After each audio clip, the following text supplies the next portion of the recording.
தெரிஞ்சு கொண்டாலோ அதன் மீது நமக்கு ஒரு என்ன செய்யப்படும், ஒரு ஆர்வம் ஏற்படணும்.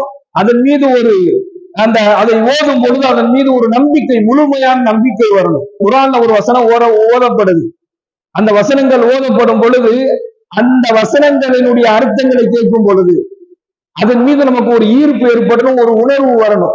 உதாரணமாக அல்லாஹ் சொல்றான், இய்யாக நஅபுது வ இய்யாக நஸ்தஈன்.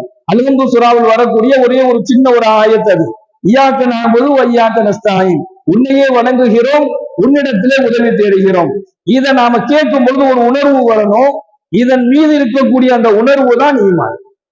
நாம யா அல்லாஹ் உன்னையே வணங்குறோம், உன்னிடத்திலே உதவி தேடுகிறோம்.